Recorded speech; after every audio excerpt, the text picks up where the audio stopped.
दोस्तों नमस्कार। फिर से आपका स्वागत है यूट्यूब वीडियो पर। आज हम चर्चा करेंगे गैस और एसिडिटी की समस्या के बारे में। तो गैस और एसिडिटी की समस्या के बारे में बात करेंगे तो जानेंगे कि गैस और एसिडिटी की समस्या क्यों होती है। सबसे पहले तो मैं आपको बता देना चाहता हूँ कि गैस और एसिडिटी की समस्या के कई कारण हैं, सैकड़ों कारण हैं। जैसे खान पान की वजह से होता है, अनिद्रा की वजह से होता है, मानसिक तनाव की वजह से भी हो सकता है, डिप्रेशन की वजह से भी हो सकता है, अच्छी नींद पूरी ना होने पर भी हो सकता है। तो गैस और एसिडिटी की समस्या ये वास्तव में एक रोग नहीं है, ये एक रोग के लक्षण है। पर इसका जो चिकित्सा है, इलाज है, काफ़ी आवश्यक है। क्योंकि अगर सही वक्त पर अगर इसका चिकित्सा और इलाज न हो तो ये एक भयानक रोग का भी रूप धारण कर लेता है और इसके वजह से कई रोगों का जन्म हमारे शरीर के अंदर हो जाता है। तो विशेष रूप से हम जानेंगे कि इनके लक्षण क्या है।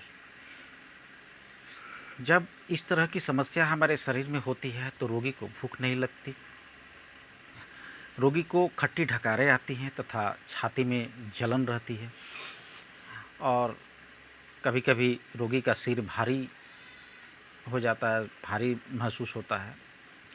कभी कभी सिर में चक्कर भी आने लगते हैं, गैस की वजह से होता है और गैस की वजह से सर में काफ़ी दर्द भी रहता है।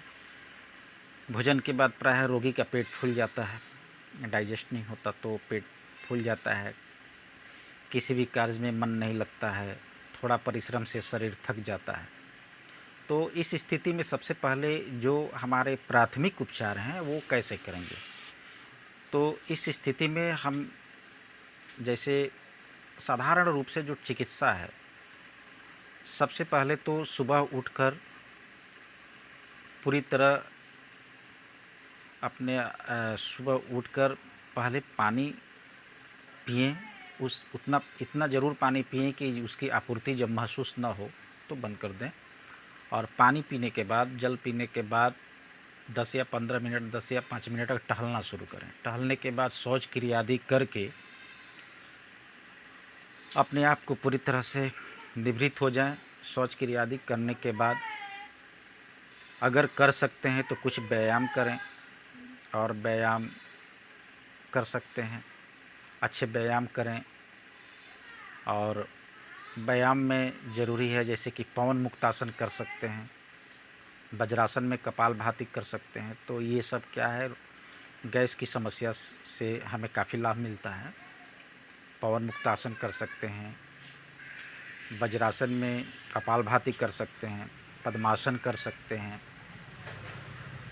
तो इन सब आसनों से भी काफ़ी लाभ मिलता है। उड्डयन कर सकते हैं, अग्निसार अगर कर सकते हैं तो कर सकते हैं, अन्यथा न करें।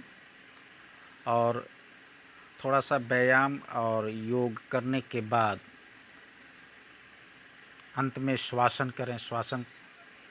शवासन करने के बाद जब बॉडी पूरी तरह से रिलैक्स हो जाए तो रिलैक्स होने के बाद घर आएँ और फिर जल पिएं, फिर पूरी तरह से पानी पिएं अच्छी, जब तक कि आपूर्ति महसूस न हो। और थोड़ा देर रुकने के बाद एक अच्छा चाय बनाएं प्योर दूध का, और प्योर दूध का चाय बनाकर जो काफ़ी फुटाया गया हो, कम से कम जो 4-5 बार उबाल ऊपर की तरफ फेंक दिया हो, तो उस स्थिति में अच्छा पूरा पका हुआ चाय 1 कप बनाकर पिएं। और चाय पीने से पहले 2 बिस्कुट ज़रूर खाएं।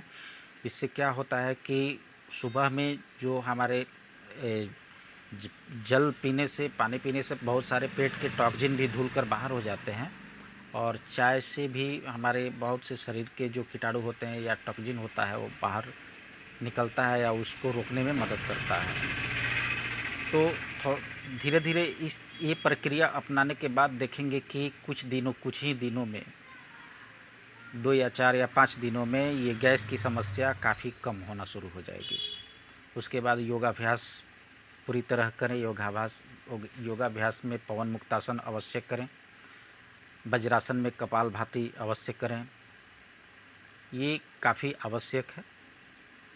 और औषधि के रूप में अगर लेना चाहते हैं तो औषधि के रूप में हिंगवाष्टक चूर्ण एक ही दवा रखें, घर में रखें, चाहे किसी भी ब्रांडेड कंपनी का हो।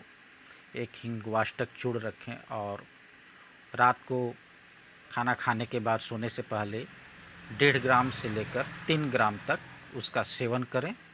मैं हिंगवाष्टक चूर्ण ही बता रहा हूँ, बताने के लिए तो चित्रकादी बट्टी भी बता सकता था, बहुत सारा मेडिसिन्स हैं, क्योंकि मैं एक डॉक्टर हूँ।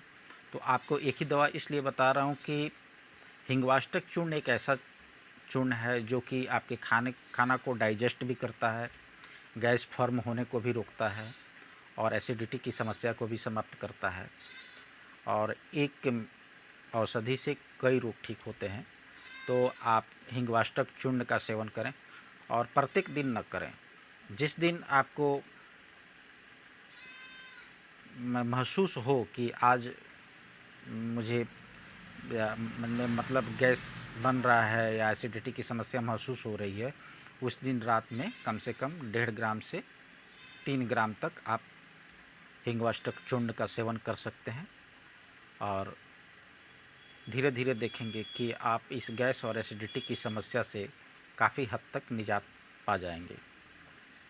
तो यह नुस्खा ज़रूर अपनाएं।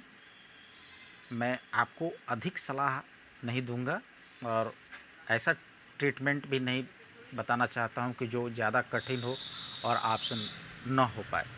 तो मैं हमेशा यही चाहता हूं कि आपका भला हो और साधारण से साधारण तरीके से आप अपने बड़े से बड़े रोगों का शमन करें, यही हम चाहेंगे और आपको अधिक से अधिक लाभ हो।